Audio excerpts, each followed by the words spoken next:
Banyak amal itu besar bentuknya, menjadi kecil karena niatnya. Makanya kita perlu meluruskan niat bagaimana agar kita bisa ikhlas itu.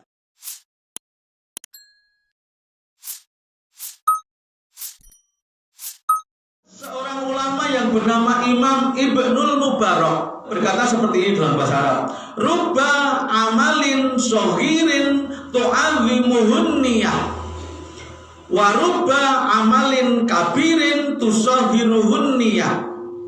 Banyak amal kelihatannya kecil, sederhana, tu'azimuhun niyah, dia menjadi besar pahalanya, manfaatnya, kemudian barokahnya menjadi besar an-niyah karena niatnya benar.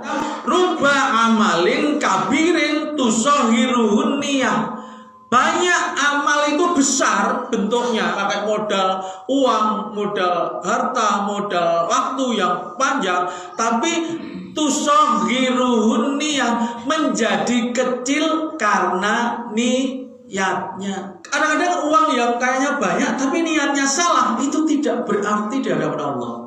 Makanya kita perlu meluruskan niat bagaimana agar kita bisa ikhlas itu yang akan saya jelaskan. Yang pertama, meyakinkan diri kita bahwa Allah itu maha melihat, maha mendengar, maha mengetahui. Ini kita harus paham, Pak. Surat Al-A'la ayat 7, innahu ya'lamul jahra wa ma yakhfa. Sesungguhnya Allah itu mengetahui yang terang, yang jelas, wa ma yakhfa, dan yang tersembunyi. Dulu waktu saya SD kelas 4, ingat banget nama guru saya Pak Lutio. Minta nulis alas itu diulang 10 kali ya. Ayam putih terbang siang. Gitu. Itu kan sesuatu yang udah jelas kan. Ayam putih terbang, wis ayam putih meneh terbang lagi, siang-siang lagi, sesuatu yang jahro, sesuatu yang cetro, welo-welo. Nah itu namanya jahr. Kalau panjenengan baca di sholat itu kan kalau maghrib, isya, subuh namanya jahr. Jahr itu dibaca ayat kursi, la ta'khudhuhu sinatum wala naum. Allah tidak ngantuk dan tidak tidur. Allah selalu melihat. Ada dalam surat Al-Hadid ayat 4, wa huwa ma'akum ainama kuntum. Kamu itu akan disertai oleh Allah dimanapun kamu berada.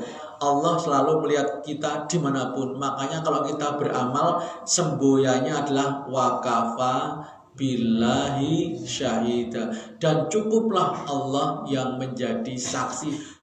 Yang kedua, meyakini bahwa Allah maha menghargai setiap kebaikan walaupun kecil, walaupun tersembunyi. Mari kita baca bareng-bareng surat Luqman ayat 16. Ya bunayya,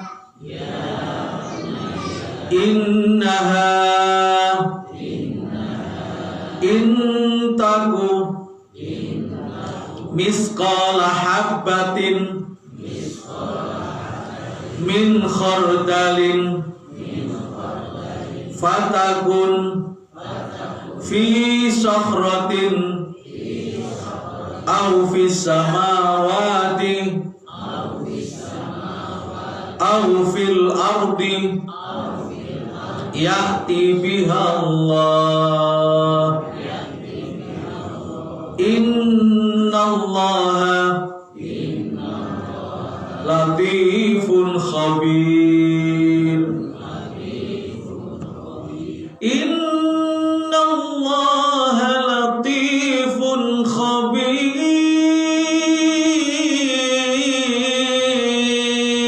Monggo Bu. Malah kucing ya, diakui ngaji. Ini Luqman menasihatkan kepada anaknya. Salah satu kewajiban orang tua kepada anak itu melatihkan keikhlasan, Pak. Ini nasihat Luqman sangat bagus. Wahai anakku, sesungguhnya jika ada perbuatan walaupun kecil yang ada di sohroh itu, di dalam batu, aufis samawat, atau di langit, Aufil ardi atau di dalam bumi. Ada perbuatan itu tersembunyi di balik batu atau dalam batu, atau di langit yang tinggi, atau di jauh di dalam bumi, maka ya'ti bihallah, Allah akan mendatangkan balasannya. Jadi kita itu nggak perlu aku rakyat anggap aku berbuat apik, aku infak rano sing nyebut, enggak apa-apa. Ya'ti bihallah. Innallaha latifun khabir. Allah Maha tahu yang lembut tadi dan Allah akan mengabarkan hasilnya, Pak. Jadi kita enggak boleh tak berusaha lu nek wong ora nganggep rapopo. Kalau dalam sosial media itu namanya viewernya sedikit. Dalam surat Al-Zalzalah, "Faman ya'mal mithqala dzarratin khairan yarah, wa man ya'mal mithqala dzarratin syarran yarah." Yang ketiga, menyadari bahwa Allah sudah memberikan kita modal, Pak. Inna a'tainakal kausar fasholli li rabbika wan. Kamu sudah diberi kenikmatan yang sangat banyak. Kita tuh diberi modal, Pak, untuk berbuat baik. Kok nggak ikhlas banget, Pak? Yang ngasih modal Allah kok. Seperti jenengan dawuh teng putrane, "Le, kita nek idit 10.000 tolong disedekahke. Kemudian engko tak ijoli 20.000. Kamu punya uang 10.000, colno, tak ijoli 20.000." Seperti jenengan dawuh putrane, "Le, ditemu sing 10.000 ki sumbangno. Engko tak ijoli 20.000." Mau enggak, Mas? Mau kan? Loh, Allah juga begitu loh. Bahkan Allah melipat gandanya minimal 10 kali lipat. Minimal. Kok nek ora gelem infak ya bangetan wong abi joli kok.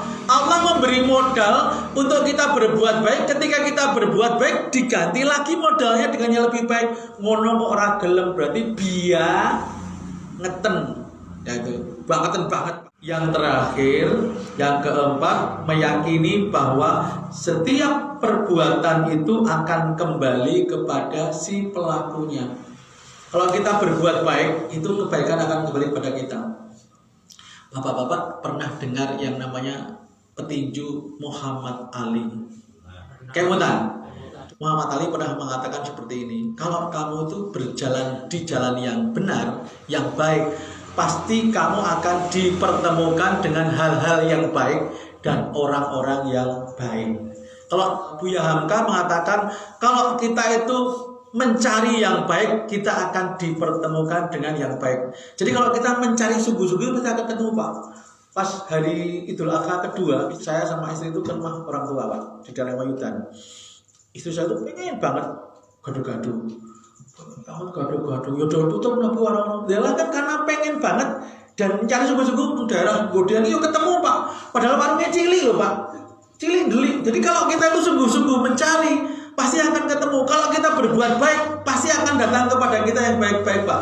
Dalam surat Isra ayat 7 Allah berfirman, "In ahsantum li anfusikum." Kalau kamu berbuat baik, sesungguhnya berbuat baik kepada diri sendiri. Seperti kalau bapak main bola dilemparkan tembok akan kembali. Di Australia ada namanya apa itu? Bumerang.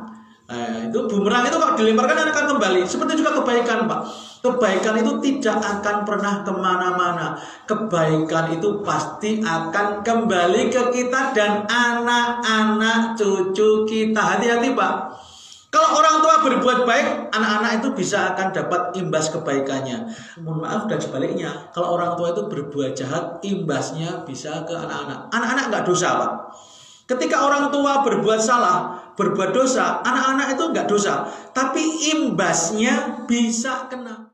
4 hal inilah yang sudah menjadi dasar kita untuk beramal dengan ikhlas. Yang pertama apa, Pak?